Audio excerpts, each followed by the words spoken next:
If you hood educated, I'm glad you made it. Allow me to unfold my knowledge, wisdom, and understanding from a hood brother's point of view to all of you here, there, and everywhere. Now check me out. Day 1 of Lil Durk's murder trial, and I gotta be 100 with y'all. The prosecution, they came out swinging. I'm talking about haymakers. They came out not playing at all. But, the defense, Lil Durk's attorney, they came out throwing down too. I got to be 100. But from my standpoint, just listening to everything now, it's tough. This right here going to be a tough one, right? It's going to be a tough one. Now, what we're going to do is this right here. We're going to go over the opening statements of the prosecution. And for those of you who don't know what an opening statement is, the opening statement is this right here. The prosecution, before they even get into the trial, the prosecution lets the jury know, hey, look, this is all the evidence that we have. This is what we're going to prove, right? We're going to prove murder for hire. We're going to prove stalking. We're going to prove this. We're going to prove that, right? And then the defense has the opportunity to come out and say, hey, look, they can't prove this, right? They can't say that. They can't put this together. They lying about this and all that. So those are the opening statements. And we're about to break it down, right? Now, the prosecution are making it perfectly clear that the murder of Lil Pop and the attempted murders on Quando Rondo is about revenge. And you might say, what revenge, hood educated? The revenge for King Von. The death of King Von that happened down there in Atlanta, they are saying that right there is the motive for this whole murder for hire case. And they tend to prove it. But not only that, though. The cold-blooded part about this whole demonstration is that there's 3 guys that are on the case with Lil Durk that will be testifying and cooperating with the government. And those guys are none other than OTF Jam, OTF Vonnie, and this other brother named Flocka. Now, allow me to say this right here. Back in my criminal days, I would be upset at Jam, Vonnie, Flocka. I'd be like, man, y'all bogus, y'all breaking the code. But we gotta understand something, and gangsters understand this. This is normal programming for gangbanging. Gangbangers always tell on each other. Like, listen, there's not a gang in the United States of America that's not has turned on the gang. It's just, this is normal. Even though, gangs would like to play big and bad and say, hey man, but no, gangs always tell on each other. And this right here is a prime example of that. So for all you brothers that are associated with gang banging and y'all are doing illegal activity, understand everything that's happening to Lil Durk will and can happen to you. Understand the money that Durk was giving these boys, you might not be giving them boys that type of money. The places that he took them, you might not took the gang to these places. And they still turned on him. You see what I'm saying? So understand that you are not exempt from none of this stuff that is happening to Lil Durk right now. And, other damaging evidence that they presented today was they showed, still shots, photos of the attempted murders on Quando Rondo in a timeline showing that they tried to kill him then. They tried to kill him on this occasion. You see what I'm saying? And they getting all these attempted murder timeline information. And they getting all this timeline information from somebody that is telling on the case. The people that are telling on the case are saying, hey, look, check this out. This one we tried to kill Quando Rondo. We tried to kill him again on this time. And the cold-blooded part about that is that they got evidence of these shootings happening. Cold-blooded demonstration. Now, the worst of all, to me, if you ask me, is this right here. OTF Jam is a known cooperating witness on the case, right? But not only that, OTF Jam was one of the killers. He possibly killed Lil Pop. He was there shooting his gun. And they got video footage of the whole thing. You see, they just showed us still shots. And now that they say that OTF Jam was there, the person that you see aiming his gun, the body shape, it looks just like OTF Jam. But they saying that they got 4K footage of the whole video, clear as day, of them running up, pulling up, following Quando Rondo, pulling up and trying to shoot Quando Rondo, but end up killing his cousin, Lil Pop. Now look, if that wasn't enough, right? The same vehicle that was used to kill Quando Rondo, that was following Quando Rondo's car or truck and pulled up and jumped out and them boys killed his cousin, that same vehicle went to the In-N-Out where they all met up at, and that same vehicle ended up going to a house that Lil Durk was staying at when he was in California. Cold-blooded demonstration. Now, you might ask, say, hey, hood educated, how they know all that right there? Well, the car had a tracking device on it. It's a rental car. I mean, come on now. I mean, we got to understand that, rental cars are putting trackers on their cars now. We got to understand that, right? But I guess they didn't. And that rental car showed it tracked them following Quando Rondo in real time to the murder scene in real time to the In-N-Out where they met. The In-N-Out burger place in California where all them met at.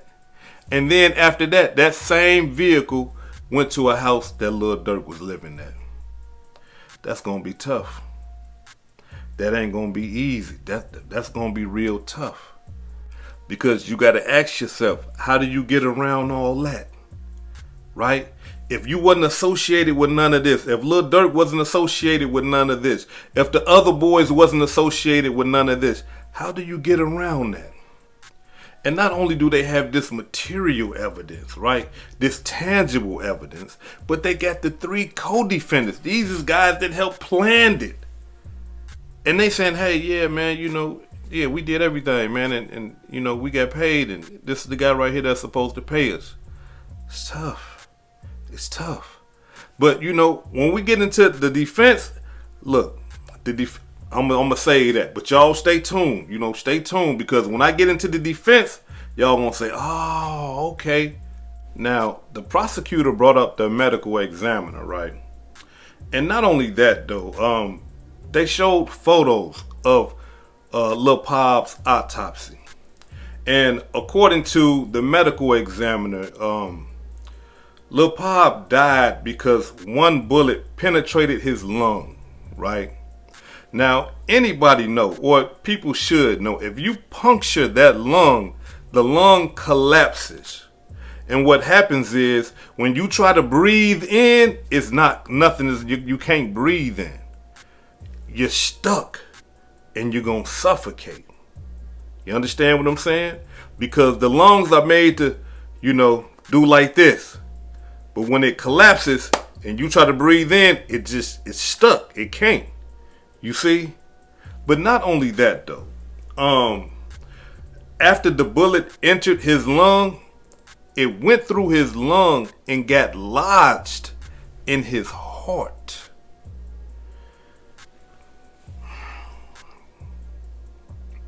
Man, that right there is just horrible. That is, that's a terrible way to die. A terrible way to die. Because you suffocating. You done been shot. You can't even speak. They showed body camera footage from the police that was there that was pulling his body out of the vehicle. And, they're saying that you can hear him like trying his hardest to breathe. You can hear Lil Pop trying to breathe. He's moaning, he's groaning until, when they pull him out of the vehicle, he took his last breath. And then that's when you hear Quando Rondo. For those of you who have seen that video, you hear Quando Rondo yelling, "No."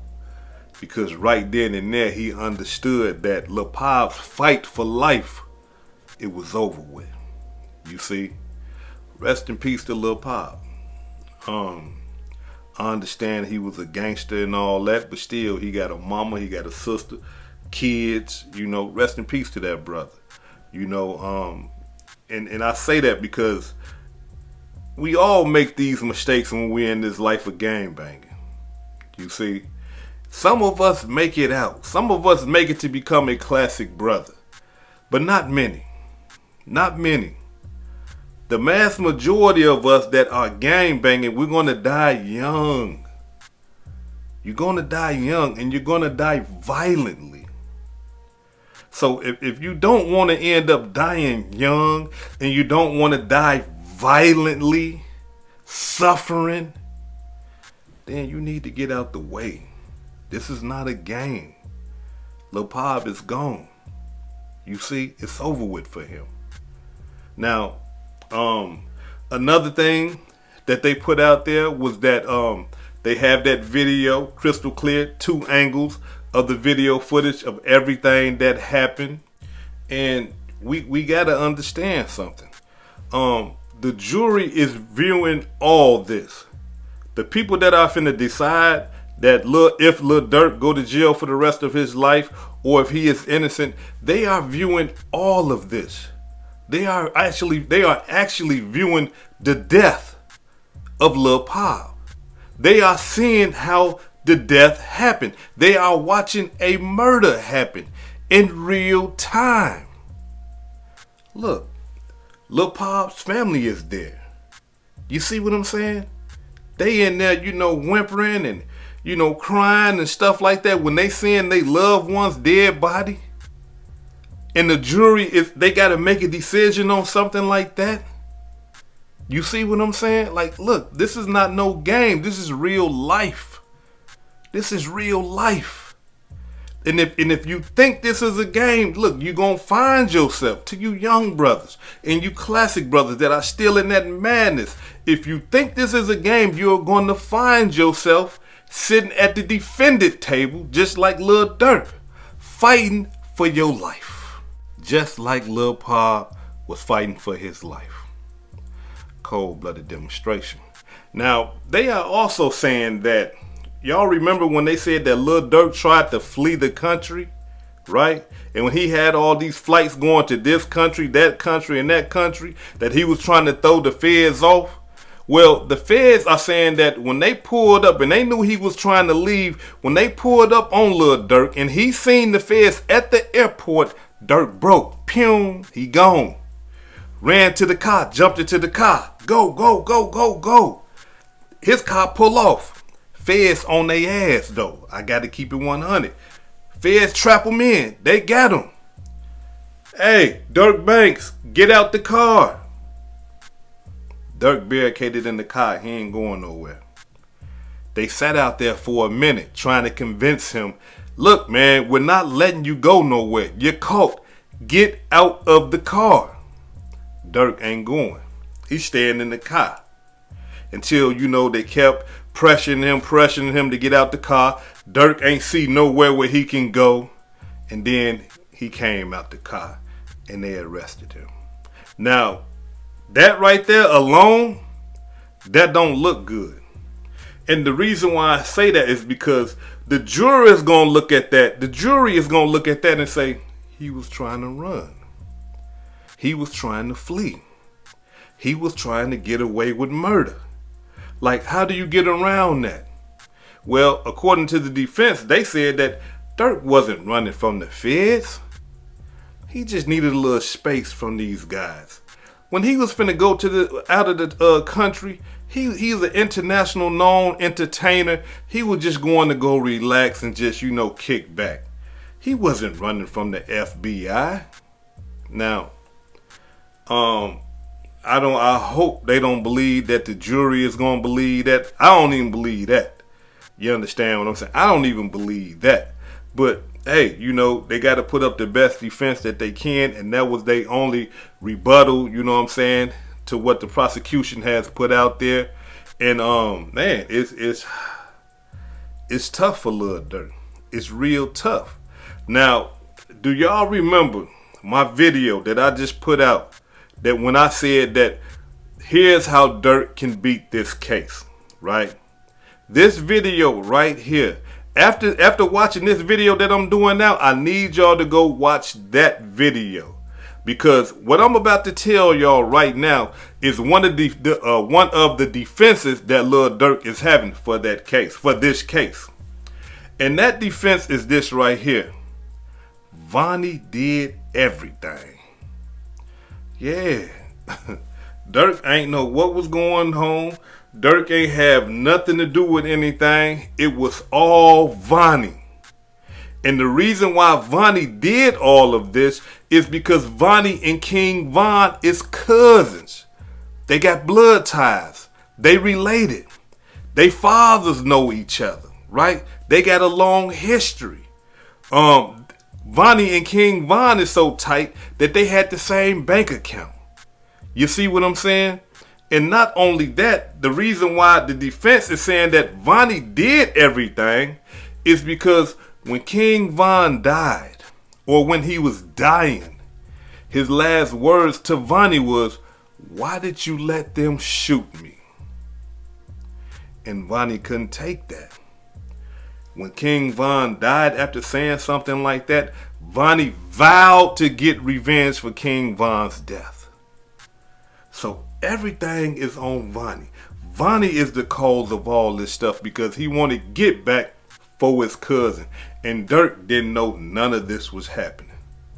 That would explain why Durk would allow them, or to allow Vonnie to use his credit cards unknowingly, pull up to the house in a hot car that they just committed a murder in, because Durk ain't know nothing about that.